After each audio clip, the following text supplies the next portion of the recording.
हाय मेरे प्यारे दोस्तों, मैं राज अमरेश स्टेपिंग स्टोन चैनल पर आपका स्वागत करता हूं।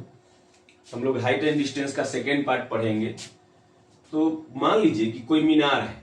मीनार के आधार से दो बिंदु है और एक 60 डिग्री का कोण बना रहा है, एक 30 डिग्री का कोण बना रहा है। मीनार के शीर्ष से एक बिंदु का कोण 60 डिग्री है और दूसरे का 30 डिग्री है। अब उन्नयन कहे चाहे अवनमन कहे, हम दोनों कोण इधर ही बनाएंगे। ठीक है, ठीक है, समझ में आ रही होगी बात कि उन्नयन कहे या अवनमन कहे, हम दोनों कोण इधर ही बनाएंगे। और मीनार से अगर कोई मीनार खड़ा है तो मीनार से नजदीक वाला जो कोण होगा हमेशा दूर वाले कोण से बड़ा होगा। जैसे जैसे इधर बढ़ते जाएंगे कोण बड़ा होते जाएगा, फिर मीनार तक पहुंच जाएंगे तो 90, फिर इसके इधर जाएंगे तो यह घटते जाएगा। ठीक है, तो यह ई 60 हो जाएगा और ई 30 हो जाएगा। कब? जब 30 और 60 का संबंध हो तब। तो जब ई 60 है तो ई 30 होगा ना। और 30 के सामने पिछले वीडियो में हम लोग पढ़े हैं कि 30 के सामने अगर 1 मानते हैं तो 60 के सामने √3 गुना हो जाता है। जितना मान इसका यहां से यहां तक का जो भी मान होगा उसका √3 गुना ई वाला हो जाएगा। ठीक, और 90 के सामने 30 के सामने अगर 1 लेते हैं तो 90 के सामने इसका दुगना हो जाता है, तो ये 2 भाग हो जाएगा। अब देखिए, जब ई 30 है, ई 60 डिग्री है, एक रेखा के एक तरफ 180 डिग्री का कोण बनता है, तो 180 डिग्री में से ई 60 है तो ये कितना हो जाएगा? 120। तब ई त्रिभुज है ना ई वाला। ऐसे करके एक त्रिभुज है, तो त्रिभुज के तीनों कोण का योग 180 डिग्री होता है। 180 डिग्री में से 30 है 120, 120 और 30 150, तो ये 150, तो ये दोनों मिला के 150, तो ये हो जाएगा 30 डिग्री, तभी तो 180 डिग्री आएगी। जब ये दोनों कोण समान हो गया तो ये दोनों भुजा बराबर होगा। तो अगर इसका मान निकाल लेते हैं तो उतना ही मान इसका होगा, या फिर इसका मान दिए हुए है तो उतना ही मान ई वाला होगा। बात समझ में आ रही है? अब प्रश्न देखिए, इस पर प्रश्न कह रहा है कि क्षैतिज तल पर स्थित किसी वस्तु के एक वृक्ष के शीर्ष से अवनमन कोण 60 डिग्री है। क्षैतिज तल पर कोई वस्तु है जिसका कोण 60 डिग्री है। चलिए ये कोण 60 डिग्री ले लेते हैं। ठीक है, अब कह रहा है इसमें कि 20 मीटर नीचे उतरने पर अवनमन कोण 30 डिग्री हो जाता है। आपको पहले ही बता चुके हैं, अवनमन कहे चाहे उन्नयन कहे, हम कोण यही बनाएंगे। अब यहां से 20 मीटर नीचे उतरे, अभी कोण हो गया कितना? 30 डिग्री। ये तो छोटा कोण हो जाएगा ना, तो 30 डिग्री हो गया 20 मीटर नीचे उतरने पर। अच्छा, एक बात बताइए, जब ई 60 है, ई 30 है, ई 90 है, ई 90 है, ई 30 है, तो ये कितना हो जाएगा? 60। क्योंकि इस त्रिभुज के तीनों कोण का योग 180। बात समझ में आ रही है कि इस त्रिभुज के तीनों कोण का योग 180। 180 में 30 दिया हुआ है तो 90 रहता है, तो ई 60 बच गया। अब देखिए, जब ई 60 है तो ई 120 होगा। ई 120 है, ई पूरा 60 था, ई इतना 30 है तो ये आधा 30 होगा। ई 30, ई 120 तो ई भी 30। वैसे भी 60 डिग्री था, ये 60 डिग्री है, 90 डिग्री है, तो ये 30 डिग्री होता है। इस त्रिभुज में होता ना, इस 60 है, ई 90 है, तो इस त्रिभुज में 90 या 60 150, तो ये 30 डिग्री बच जाता। अब देखिए, ई भी 30 और ई भी 30, इसका मतलब ये दोनों बराबर है। तो इतना का मान आपको 20 दिए हुए है, इसका मतलब ई भी 20 हो गया। समझ रहे हैं बात को कि कितना हो जाएगा? 20। अब समझिए, अब 30 के सामने 1 मानते हैं तो 90 के सामने दुगना होता है, और 2 यूनिट के वैल्यू आ गया 20, तो 1 यूनिट का वैल्यू 10। इसका मतलब यहां से यहां ये 10 है। तो पूरे वृक्ष की ऊंचाई कितनी हो गई? तो 20 और 10 30 मीटर। मेरे समझ से आपके समझ में बात आ गई होगी कि इतना 20 दिए हुए है, और ई कोण दोनों बराबर हो गया, तो इसके बराबर ही हो जाएगा। तो जब ई 20 है तो ई भी 20। अब 30 के सामने 1 मानते हैं तो 90 के सामने 2 हो जाता है, और 2 के वैल्यू 20 आ गया, तो 2 के वैल्यू 20 तो 1 का वैल्यू 10। 1 था तो 1 के वैल्यू 10, तो पूरा वृक्ष की ऊंचाई पूछ रहा है, तो 20 और 10 30 मीटर। हमारा उत्तर हो गया ऑप्शन नंबर सी। ठीक है, एक मीनार अपनी जड़ की सतह से किसी बिंदु पर 60 डिग्री का कोण बनाती है।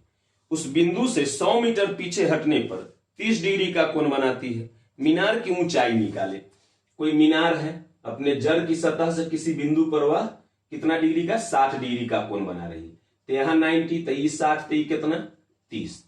अब यहां से 100 मीटर की दूरी पीछे हटते हैं, तो 100 मीटर मान लिए कि पीछे हटे, मीनार से दूर गए, तो अब यह कोण 30 डिग्री हो जाता है। तब यह कोण हो गया 30 डिग्री। जब ई 30 है, ई 60 है, ई 120, तो ई 30 क्लियर है। और जब ई 30 है, ई 30, तो इस त्रिभुज में जब दो कोण समान है, जब दो कोण समान है तो दोनों भुजा बराबर होगा। तो ई 100 तो ई 100 हो गया। क्लियर है। अब देखिए समझिएगा कि 30 के सामने 1 मानते हैं तो 90 के सामने 2, और 2 के वैल्यू 50, 100, 2 के वैल्यू 100, तो 1 का वैल्यू ही हो जाएगा 50। अब यहां से यहां तक की दूरी आ गया 50। अब जब 30 के सामने 1 है तो 60 के सामने √3 गुना होता है, जो फर्स्ट वीडियो में बता चुके हैं कि 60 के सामने 30 के सामने अब जो भी है उसका √3 गुना होगा 60 के सामने। तो ये कितना हो जाएगा 50√3। इतना अगर ऑप्शन में है तो यही आंसर होगा, 50√3 बिल्कुल है ऑप्शन में। तो हमारा उत्तर हो गया 50√3, क्योंकि मीनार की ऊंचाई पूछ रहा है तो मीनार की ऊंचाई हो गया 50√3। क्लियर है। अगर दशमलव में मान दिए हुए होता तो √3 का मान 1.73 दूर रख देते। समझिएगा प्रश्न को। नदी के किनारे 200√3 मीटर ऊंचाई एक पहाड़ से एक व्यक्ति किसी दिशा में आते हुए एक जहाज का अवनमन कोण 30 डिग्री पाता है। नदी के किनारे 200√3 मीटर की ऊंचाई पर एक पहाड़ पर से एक व्यक्ति उस दिशा में आते हुए एक जहाज का अवनमन कोण 30 डिग्री पाता है। देखिए ये पहाड़ है, पहाड़ से कोई व्यक्ति यहां से देख रहा है तो इसका अवनमन कोण कितना पाता है 30 डिग्री पाता है। ठीक है, ये 30 डिग्री पाया और दूर ले चलते हैं, 30 डिग्री पाया। ठीक है, यहां पर वो 30 डिग्री पाया कोई जहाज का अवनमन कोण। अब कह रहा है कि 2 मिनट बाद उसका अवनमन कोण 60 डिग्री हो जाता है। तो 2 मिनट बाद जब जहाज इस तरफ जा रही है, जहाज इस तरफ जा रही है, तो जब यहां आ गई तो मान लेते हैं कि 60 डिग्री हो गया अवनमन कोण।